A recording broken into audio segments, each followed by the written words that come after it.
Is this the beginning of Lewis Hamilton's renaissance with Ferrari? Or just a passing illusion? Because what we saw in Austin was much more than a fourth-place finish. It was a technical, emotional, and strategic declaration of war that no one saw coming. What changed in 24 hours? How did Ferrari go from a catastrophic Friday to a performance that left even Fred Vasseur speechless? In the world of Formula One, Fridays of practice and qualifying for the sprint are the first mirror of reality. And that reality hit Ferrari hard at the Circuit of the Americas. Lewis Hamilton, after a start to the season with ups and downs, arrived in Austin carrying not only the expectations of a historic team, but also the weight of a complex adaptation to the SF25, a car that until then had not fully responded to his driving style. From the first qualifying round on Friday, the outlook was bleak. Ferrari was not in the competitive conversation. The times spoke for themselves. Hamilton finished 8th, almost 9/10 behind the leader, Max Verstappen. But beyond the numerical difference, the body language of the engineers, the gestures of frustration in the box, and the lack of fluid communication during the session painted a picture of silent chaos. Charles Leclerc, for his part, was no better. He was 10th, sunk a full second behind Red Bull, and clearly uncomfortable in the car. And while teams like McLaren and Mercedes were beginning to find stability in their operating window, Ferrari was torn between conservative decisions and repeated mistakes. The contrast was brutal. Customer team Sauber, who were supposed to be lower in the hierarchy, placed Nico Hülkenberg in 4th place, leaving both Ferraris humiliated in pure pace. The international press was quick to echo it. There was talk of internal disorganization, tensions between pilots and engineers, and a technical management that seemed not to know which way to go. In specialized forums, analysts were beginning to question whether Hamilton had made a strategic mistake by joining Ferrari just when the technical project most needed stability and clarity.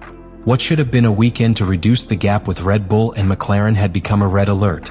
Austin was set to be another dark chapter in Ferrari's recent history, if action was not taken immediately. When Friday closed in Austin, Ferrari looked like a broken team. But what happened in the next 18 hours was a true technical and emotional rescue operation. In Formula One, what happens during the night between sessions can change the course of a weekend. What no one expected is that this change would be so radical and so effective. While other teams were reviewing simulations and strategies, a complete review of the technical protocol was being carried out in the Ferrari garage. The meetings were not superficial. Hamilton, with his usual analytical precision, led an intense debriefing. Every piece of data from Friday's telemetry was dissected. Tire pressure, engine maps, brake distribution, aerodynamic response, traction phases. Everything was put under a magnifying glass. It was not just about correcting errors, but rather identifying structural patterns that were affecting the consistency of the SF25. One of the most notable changes was in the operational approach. During qualifying on Saturday, Ferrari completely altered the way it executed each segment of the session. They no longer left the pit lane late. Instead of playing slipstream or waiting for empty track windows, Hamilton was sent in the first wave of cars. This had a direct impact on the thermal control of the tires.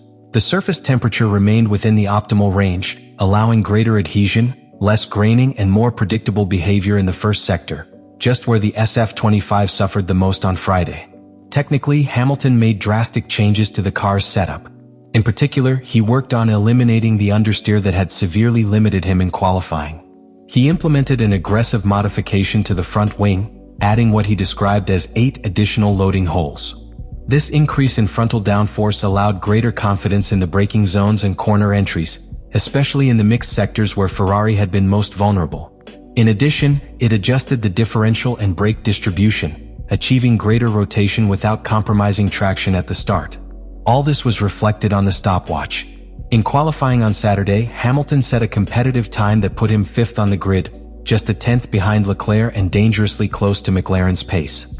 The most telling thing is that, according to his own statements, he still felt he had room to improve. He believed he had that 10th within the lap that would have allowed him to even fight for the front row. What happened in those few hours was not just a performance improvement. It was a sign. A demonstration that Ferrari could, if it listened and reacted quickly, become competitive again in high-pressure conditions.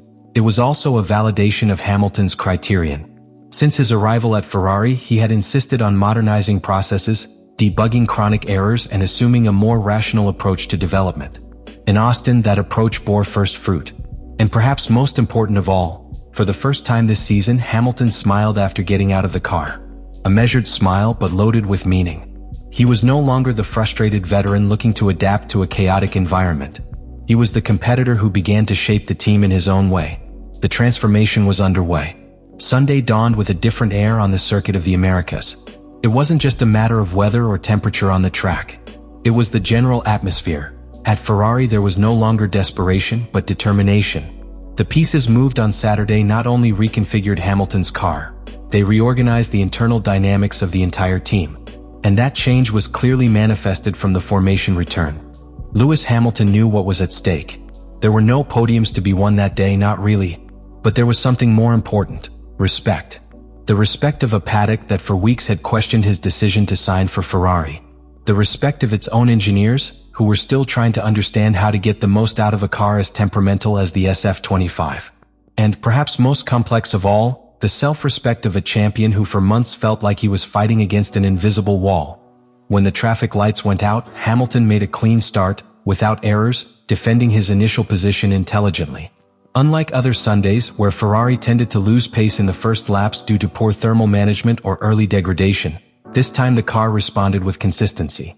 Tire temperatures were within the optimal range from the start, and the downforce adjusted during Saturday allowed the SF25 to remain firm under braking and stable during changes of direction. Hamilton, used to working with more balanced cars like the Mercedes, was finally beginning to find a comfort zone with the Ferrari. The rhythm was constant, controlled, without overheating or sudden degradation peaks. In an intermediate section, Hamilton set laps that were only 3 or 4 tenths below Verstappen's best partial.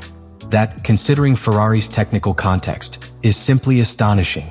It meant that the work done on Friday night and Saturday was not just a one-off reaction, but the beginning of a new internal methodology: analysis, execution, and consistency.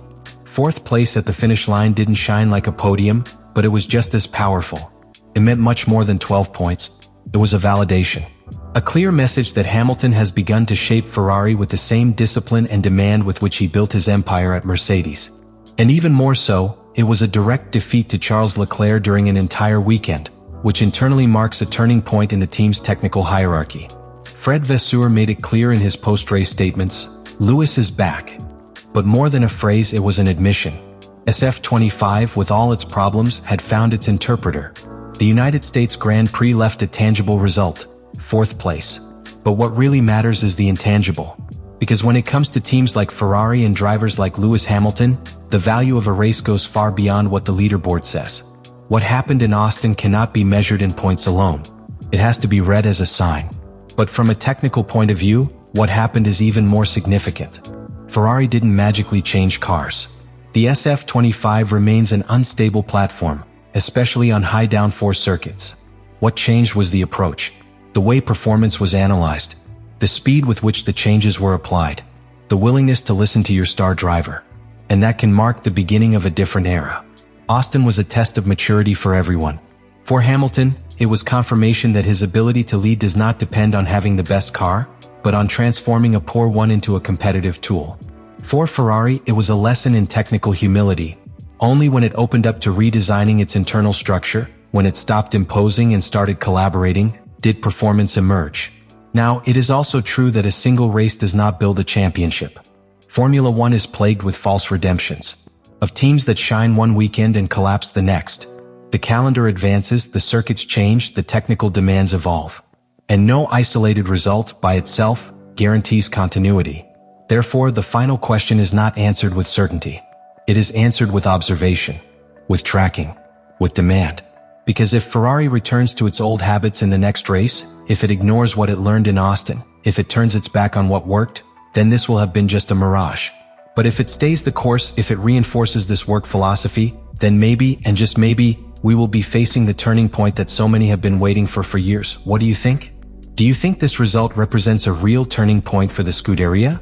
Or will it be another unfinished cycle in the eternal red promise? Leave it to me in the comments.